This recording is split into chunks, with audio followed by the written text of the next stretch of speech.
18h41 de retour dans Punchline sur CNews et sur Europe 1. On change de sujet. On va parler de l'intelligence artificielle avec le docteur Laurent Alexandre. Bonsoir à vous. Merci d'être là. Et avec Alexandre Tsikopoulos, spécialiste de l'IA. Vous avez coécrit ce livre, Vivre 1000 ans. Alors, ça fait rêver certains, cauchemarder d'autres. Moi, personnellement, j'achète le ticket pour 1000 ans. Quand l'IA règne et la mort recule, rêve au cauchemar chez Buchet-Chastel. Vous avez deux visions différentes tous les deux de ce que peut amener l'IA à l'être humain. Vous, docteur Alexandre, vous dites génial, il faut aller vivre jusqu'à 1000 ans. Et vous, monsieur Tsikopoulos, vous dites non, attention, ou c'est l'inverse? Comment les rôles se sont répartis entre vous deux? Alors, moi, je suis un optimiste, mais Tsikopoulos n'est pas pessimiste. Simplement, il dit il y a un prix à payer de cette accélération de l'intelligence artificielle. La Silicon Valley veut être immortelle grâce à la super intelligence artificielle, mais en attendant, il y a un vrai problème pour l'emploi des jeunes. On n'a plus de marchepied. Et cette opposition, elle est finalement sur l'idée que ma génération n'a pas préparé l'école, l'université, le monde du travail au choc de l'intelligence artificielle, parce que les milliardaires de l'intelligence artificielle dans la Silicon Valley sont obsédés par la mort et aimeraient bien profiter de leurs milliers de milliards de dollars de fortune pendant 1000 ans, plutôt que pendant 85. Donc il y a une vraie opposition entre nous deux. Entre les générations. Alexandre Tsikopoulos, et vous? Là où j'en veux justement à la génération de Laurent, c'est qu'ils ont industrialisé l'intelligence avec l'intelligence artificielle sans penser une seule seconde à ses répercussions économiques, sociales sur ma génération. Est-ce qu'on a mis en place des machines infernales qui travaillent 24 heures sur 24, qui coûtent quasiment rien, qui gagnent chaque jour un peu plus en autonomie avec la révolution des agents, je pense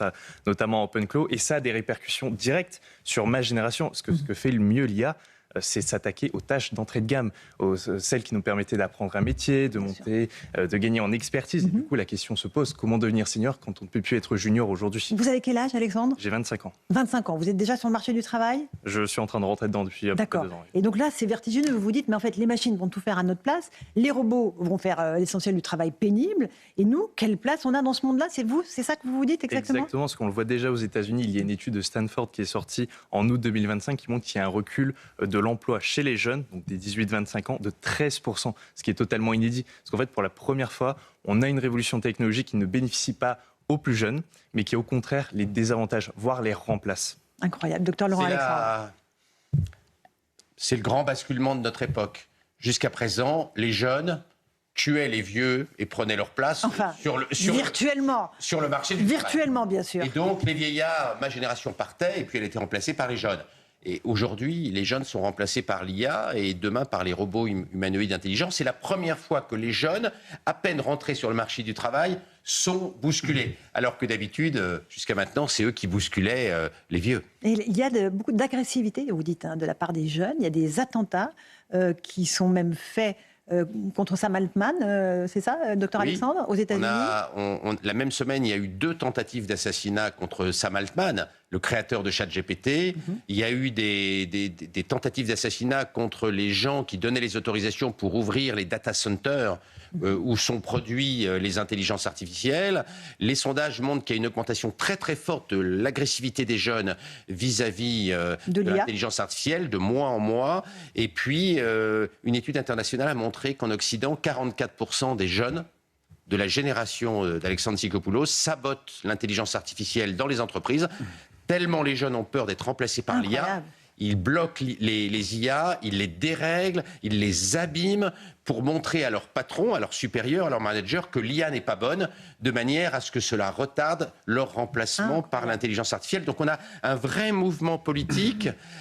L'IA devient un sujet politique. On le voit avec ces tentatives d'assassinat, on le voit avec les craintes de la nouvelle génération, et également avec l'encyclique du pape. Alors justement, on va en parler dans un instant. Cette encyclique du pape Léon XIV qui a été publiée aujourd'hui, Magnificat Humanitas.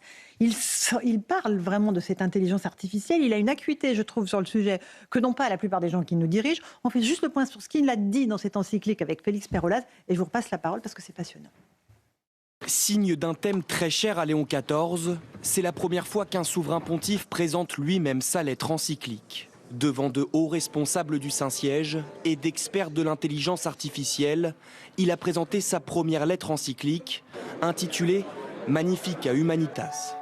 Une lettre de 130 pages consacrée à la protection de la personne humaine à l'ère de l'intelligence artificielle. L'intelligence artificielle doit être désarmée. Le mot est fort, je le sais, mais il est délibérément choisi car ce moment exige des mots capables d'attirer l'attention, d'éveiller les consciences et d'indiquer des chemins pour l'humanité. Le pape alerte également sur les retombées de l'intelligence artificielle sur les sociétés, notamment sur l'emploi. Il rappelle l'importance d'établir des règles pour garder le contrôle. Comme l'énergie nucléaire, elle doit être au service de tous et du bien commun. Les décisions concernant la technologie ne doivent jamais être séparées de la conscience et de la responsabilité. À la fin de la conférence, le pape a serré la main à Christopher Holla, cofondateur américain de l'entreprise d'intelligence artificielle Anthropic, qu'il a invité à des discussions.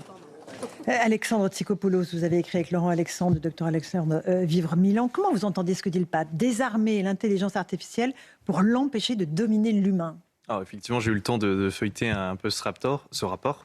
Et le pape... L'encyclique, exactement. C'est pas un rapport. Oui, vous avez raison, c'est important. Valeur un peu supérieure. Et effectivement, le pape s'inquiète beaucoup de l'arrivée de l'intelligence artificielle sur notre démocratie, sur son impact sur la démocratie, sur le travail, mais également dans le domaine militaire, où il voit de plus en plus les États-Unis qui se servent de l'intelligence artificielle, qui mettent en place des IA autonomes, semi-autonomes, pour pouvoir traquer et prendre la décision humaine sur qui attaquer, qui tuer, ce qui interroge énormément sur le plan philosophique. Docteur Alexandre, quand vous entendez désarmer l'intelligence artificielle, parce qu'il y aura un jour des inclus et des exclus, c'est exactement ce que vous décrivez. Un monde où certains auront les moyens d'avoir accès à ces technologies, d'avoir des implants neuronaux, d'avoir des enfants modifiés par l'IA, et d'autres qui n'en auront pas les moyens. On est l'année du basculement. 2026 est l'année où l'intelligence artificielle dépasse la quasi-totalité des humains, voire la totalité des humains. Le basculement, il est maintenant. Dans tous les domaines. Hein. Dans tous les domaines. Médical, en mathématiques, ChatGPT a découvert des théorèmes qu'on pensait indémontrables ces derniers 15 jours. Dans tous les domaines, même les plus complexes, même les plus difficiles, l'intelligence artificielle est en train de nous dépasser.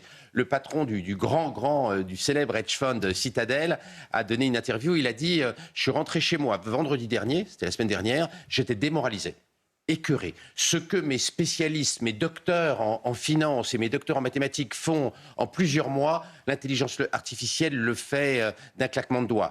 Et il disait, je n'imaginais pas que c'était possible. En janvier à Davos, il avait dit, l'intelligence artificielle, elle n'est pas si intelligente que ça. Et 5 mois plus tard, il se dit démoralisé par la rapidité à laquelle l'intelligence artificielle nous dépasse. Donc, ce moment est le moment que le pape a choisi. Parce que c'est maintenant qu'il va falloir prendre des décisions politiques, philosophiques, existentielles, parce qu'on est en train d'être écrabouillé, d'être dépassé, et on n'a pas du tout commencé à réfléchir à notre relation avec l'intelligence artificielle. Et c'est le pape qui parle de spiritualité, d'humanité. Il a tant raison. C'est lui qui défend ces idées-là face à la machine et au côté implacable et mécanique de la machine. Alors, pas si mécanique que ça, parce que l'intelligence artificielle, elle n'est pas si mécanique. C'est pour ça qu'il y a des gens qui tombent amoureux de l'intelligence artificielle. Elle est assez sophistiquée, c'est pas un automate de base. Oui, toutes les questions arrivent au même moment. Est-ce qu'il faut développer les armes autonomes? Jusqu'où faut-il concurrencer la jeune génération avec des intelligences artificielles plus intelligentes que nos gamins? Et moi, en tant que père de famille nombreuse, ça m'interpelle évidemment. Toutes les questions arrivent au même moment. 2026, c'est cette année où tout nous tombe sur la tête et c'est bien que le pape ait mis le débat au cœur des sujets. Éric Revel, vous avez le droit à une question. Moi, je voulais vous poser une question. Dans cette encyclique, moi, j'ai repéré une autre formule, une autre idée qui me semble importante. Le pape Léon XIV dit, en fait, l'intelligence artificielle est développée par des entreprises privées qui, par définition, ne pourront pas assurer le bien commun. Parce que quand on est en une entreprise privée, on veut faire des profits. Donc ça, c'est ma première question. Et ma deuxième question, c'est quoi le sens de la vie si on vit jusqu'à 1000 ans? C'est quoi le sens de la vie? Alors, votre réponse? Alors, c'est vrai que l'intelligence artificielle est contrôlée par quelques hommes qui ont des fortunes en centaines de milliards de dollars. Elon Musk est l'un des grands leaders de l'intelligence artificielle, a une fortune qui approche 1000 milliards de dollars et il devrait atteindre 2000 milliards de dollars dans pas très longtemps. Les autres géants de l'intelligence artificielle sont aussi parmi les plus grandes fortunes du monde. Donc l'Europe est absente. La Chine est un peu en retard sur les États-Unis. Non, pas complètement absente. On a Mistral AI, on a quelques entreprises qui se bagarrent. Mais les États-Unis investissent en recherche sur l'intelligence artificielle, 3 milliards par jour. C'est beaucoup, beaucoup plus chaque jour que ce que Mistral a eu comme investissement. Donc, ils sont français. Effectivement, on est écrasé par les milliardaires de l'IA de la Silicon Valley parce qu'ils vont dépasser là bientôt 1 000 milliards par an de dépenses en recherche pour l'IA. Donc, ce sont des gens extrêmement puissants. Les chefs de l'intelligence artificielle sont plus puissants que Macron. Ils sont plus puissants que les chefs d'État. Ils peuvent manipuler l'opinion. Ils construisent le futur. Ils peuvent manipuler les opinions, Ils peuvent manipuler les opinions, mais c'est surtout que c'est eux, en créant l'intelligence artificielle, ils créent le futur.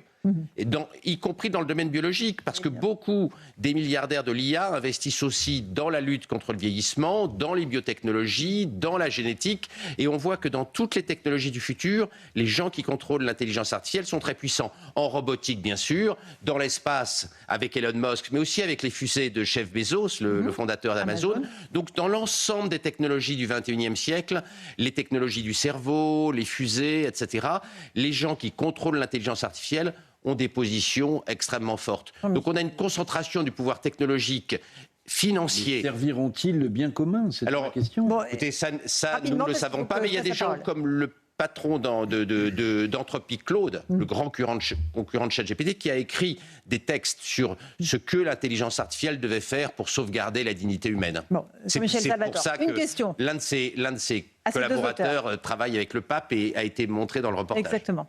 Mais alors le pape Jean-Michel Salvatore. Est-ce qu'on désarme l'IA? Est-ce que c'est simplement possible? Est-ce qu'on peut dompter l'IA? Est-ce qu'on peut réguler l'IA? Ou est-ce qu'on peut freiner l'IA? Ou est-ce que finalement c'est une machine infernale et en fait toute limitation est absolument impossible, est inimaginable? C'est l'un des débats sur la longévité. La génération d'Alexandre Tsikopoulos dit vous voulez créer la super intelligence artificielle pour vivre 1000 ans, et en attendant, vous prenez des risques irresponsables. C'est d'ailleurs ce que disait l'un des garçons qui a essayé d'assassiner Sam Altman. Il disait, c'est trop dangereux ce que vous faites. Donc le débat, il est ouvert et c'est la génération d'Alexandre Tsikopoulos qui est en train de payer les pots cassés. Très rapidement, je pense que pour des raisons géopolitiques, c'est impossible. Est-ce qu'aujourd'hui, si les États-Unis demain arrêtent le développement de l'intelligence artificielle, arrêtent de mettre de l'IA dans l'armement, dans le militaire, tout simplement, c'est les Chinois qui vont le faire et qui prendront l'ascendant sur les États-Unis. Ce qui n'est pas possible aujourd'hui car on est lancé dans une course technologique et c'est juste impossible pour des raisons géopolitiques. Donc c'est une machine infernale. C'est une machine infernale. Et qui n'est pas arrêtable. Louis. J'avais deux questions à poser à Laurent Alexandre, mais ça rejoint un peu ce que vous disiez tout à l'heure. Qu'est-ce que vous répondez en réalité à la question profonde du pape qui vous dit la question c'est qui commande et est-ce que l'homme à chaque fois peut avoir la maîtrise à la fois de ce que l'intelligence artificielle peut permettre. Je prends un exemple, vous parliez des cas militaires. L'armée américaine a été confrontée il y a peu de temps à un problème, c'est-à-dire qu'il y a il reste une minute, Louis, donc un missile qui a été envoyé, ils n'ont pas réussi à garder la maîtrise à la fin. Et le deuxième sujet, ce sont les effets produits par l'IA qui ne sont pas forcément voulus par l'homme. Je vous donne un cas, un plan de licenciement qui est décidé par l'intelligence artificielle sans que l'homme intervienne. Est-ce que vous comprenez ça? Bien sûr, mais on est à un moment encore plus grave que ce que vous pensez. Pour l'instant, l'intelligence artificielle est aussi ou légèrement plus intelligente que l'homme. Donc nous contrôlons encore, nous comprenons à peu près l'intelligence artificielle, même si les spécialistes nous disent qu'ils ont du mal, de plus en plus de mal à comprendre les 4000 milliards de neurones artificiels qu'il y a dans ChatGPT 5.5. Mais on comprend encore à peu près l'intelligence artificielle. Mais quand on aura la super intelligence artificielle, qui sera plus intelligente que la réunion des 8 milliards de cerveaux humains, et que les milliardaires de la Silicon Valley attendent pour 2029, 2030, 2031, il n'est pas certain que nous puissions toujours contrôler une intelligence artificielle à côté de laquelle nous serons de misérables crapauds intellectuels. Nous serons des petites fourmis. En tout cas, votre livre est passionnant, ce que vous avez fait, et depuis longtemps, le docteur Alexandre, parce que ça fait longtemps que vous écrivez là-dessus. Vos livres sont prémonitoires. La guerre des intelligences, l'IA va-t-elle tuer la démocratie? La défaite du cancer, la mort de mort. Bon, il y a beaucoup de choses que vous avez écrites sur le sujet. Et vous dites dans votre livre, c'est un appel à choisir l'humain contre les machines intelligentes, en redéfinissant ce qui donne de la valeur à une vie lorsque ses anciennes limites disparaissent. Il y a un message d'espoir dans tout ça quand même. Merci beaucoup à tous les deux. Docteur Alexandre Tsikopoulos, Vivre 1000 ans aux éditions Buchet-Chastel. Passionnant si vous voulez vous renseigner sur ce qui nous attend pour demain. En tout cas, pour ce soir,